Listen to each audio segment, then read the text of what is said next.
बिलॉव्ड students, welcome to CBKYS। Cost and management accounting 1 के अंदर contract costing एक ऐसा चैप्टर है जिससे आपके एग्जाम में एक लॉन्ग क्वेश्चन हमेशा मिलता है। कभी कभी इस लॉन्ग क्वेश्चन में से कुछ पार्ट निकालकर शॉर्ट क्वेश्चन के रूप में भी एग्जाम में क्वेश्चन पूछे जाते हैं।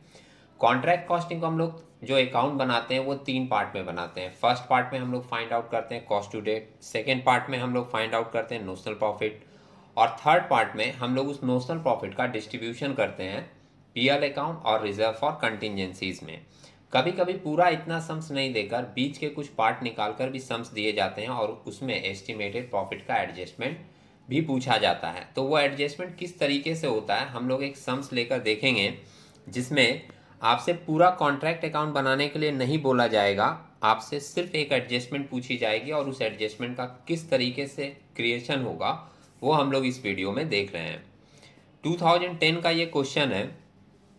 क्वेश्चन के ऊपर आप फोकस कीजिएगा। पहले यहाँ लास्ट में आपको ये क्वेश्चन दिखेगा, 2010 में आया हुआ है आपके CU/BCom एग्जाम में। क्वेश्चन मेंशन कर रहा है from the following particulars compute a conservative estimate of profit on a contract to be credited to profit and loss account at the end of the accounting period. सिर्फ आपको एक calculation दिखाना है कि estimated profit का किस तरीके से एडजस्टमेंट होगा। इंफॉर्मेशन में दे रहा है नंबर 1, ए नंबर दे रहा है total expenditure to date 85,000। Total expenditure to date जो 85,000 दिया है ये आपका फर्स्ट पार्ट वाला कंप्लीट करके निकाल कर दिया है। जो फर्स्ट पार्ट में अपने निकालते हैं ना कॉस्ट टू डेट कि अभी तक मेरा कितना खर्च लगा, ये कॉस्ट टू डेट आपका दे दिया है कितना एक्सपेंडिचर के नाम से 85,000। इसके बाद आपको बता रहा है बी नंबर पॉइंट में estimated further expenditure required to complete the contract including contingencies 17,000 की। एस्टिमेटेड फर्दर एक्सपेंडिचर मतलब फ्यूचर में कॉन्ट्रैक्ट अभी तक कंप्लीट नहीं हुआ तो फ्यूचर में जब कॉन्ट्रैक्ट चलेगा तो कितना कॉस्ट और हम लोगों का लग सकता है वो हमारा वैल्यू निकाल कर दिया है कितना 17,000 का। तो जो दो चीज़ आपके सामने दी हुई है, एक आपका दिया हुआ है अप टू डेट का जो कॉस्ट है वो, और दूसरा 17,000 का future estimated cost. Next page में आप यहाँ पर देख रहे हो थर्ड एक इन्फॉर्मेशन आपके पास दिया है total contract price. Contract price तो आपको अभी तक हर सम से मिलता ही रहा है, 1,53,000 की है। और नेक्स्ट इन्फॉर्मेशन दिया है वैल्यू ऑफ वर्क सर्टिफाइड 1,14,750, 1,14,750 का है हमारा वर्क सर्टिफाइड।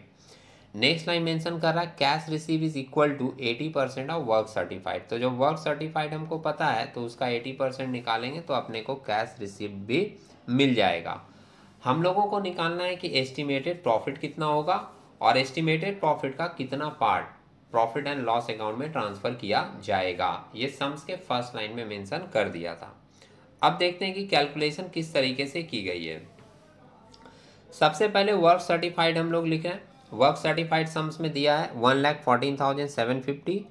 वर्क अनसर्टिफाइड कुछ भी नहीं है तो वर्क अनसर्टिफाइड नील लिख दिए।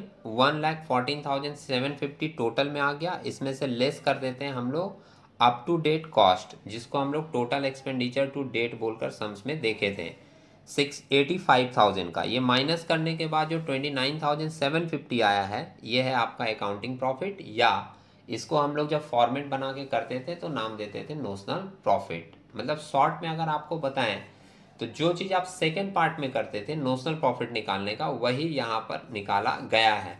बस अकाउंट के तरीके से नहीं, स्टेटमेंट एड लेस करके आपको वो वैल्यू निकाल कर दे दी गई है नोशनल प्रॉफिट की। इसके बाद हम लोग एक फॉर्मूला यूज़ करते थे कि कितना परसेंट हमारा काम कंप्लीट हुआ। तो उसके लिए हम लोग फॉर्मूला यूज़ करते हैं जिसको हम लोग नाम देते हैं percentage of work certified to contract price, या जिसको आप डिग्री ऑफ वर्क कंप्लीशन भी बोल सकते हो। फॉर्मूला था हमारा work certified divided by contract price into 100। Work certified आपका 1,14,750 divided by contract price sums में दिया 1,53,000 इंटू 100 किए तो हमारा परसेंटेज निकल कर आ रहा है 75%। मतलब 75% आपका वर्क सर्टिफाइड हो चुका है। अब 75% अगर हमारा वर्क सर्टिफाइड होता था तो हम लोगों ने इसके लिए रूल पढ़ रखे हैं क्या, कि 50% या उससे ज़्यादा होगा तो प्रॉफिट एंड लॉस अकाउंट में कितना पार्ट ट्रांसफ़र होगा 2/3 into notional profit into cash receive divided by work certified.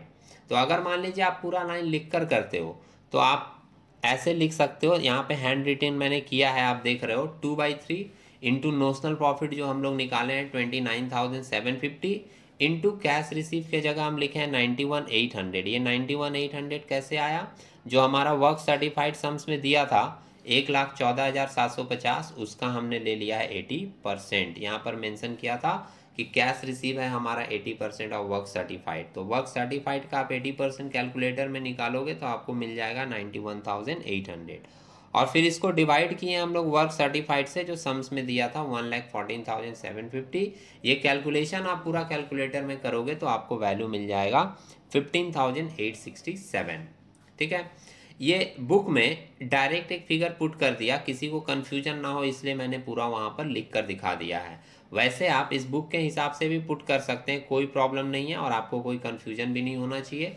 2/3 लिखा है, सेम आप देख रहे हो। नोशनल प्रॉफिट भी वही लिखा है 29,750 इंटू वो जो cash receive by work certified का हम लोग फिगर निकाल कर लिखे हैं, उसके जगह पर वो डायरेक्ट लिख दिया है 80%। यहाँ पर मेंशन किया था वर्क सर्टिफाइड का 80% है कैश रिसीव, तो अगर इस तरीके से लाइन लिखी हुई है तो आप डायरेक्ट 80% लिखकर भी वैल्यू निकाल सकते हो। आपका वैल्यू सेम आएगा जो कि आया है हमारा 15,867। अब हम लोग निकाल रहे हैं अगले लाइन में estimated total profit. Estimated total profit ETP निकालने का तरीका क्या है देखिएगा। हम लोग सबसे पहले लेते हैं कॉन्ट्रैक्ट प्राइस, आपका सम्स में दिया था 1,53,000, माइनस इसमें करते हैं cost to date. Up to date जो भी कॉस्ट था वो भी सम्स में दिया हुआ था 85,000, और माइनस हम लोग करते हैं इसमें 17,000 का एक वैल्यू दिया था, आप यहाँ देख सकते हो सम्स में एस्टिमेटेड फर्दर एक्सपेंडिचर बोलकर बी नंबर पॉइंट में था एस्टिमेटेड फर्दर एक्सपेंडिचर। ये जो वैल्यू है ये भी आपको वहाँ पर माइनस करनी होगी। तो हम लोग कॉन्ट्रैक्ट प्राइस में माइनस करेंगे एक्सपेंडिचर और माइनस करेंगे फ्यूचर फर्दर एक्सपेंडिचर एस्टिमेटेड वाला जो है। तो ये दोनों एक्सपेंडिचर माइनस करने के बाद जो वैल्यू आया 51,000 वो होता है हमारा एस्टिमेटेड टोटल प्रॉफिट। ठीक है, मतलब कॉन्ट्रैक्ट प्राइस में से आप सिंपली अपना एक्सपेंडिचर और फ्यूचर एस्टिमेटेड कॉस्ट जो भी दिया है वो दोनों माइनस कर दीजिए तो आपको मिल जाएगा एस्टिमेटेड टोटल प्रॉफिट जो कि हमारा आया है 51,000।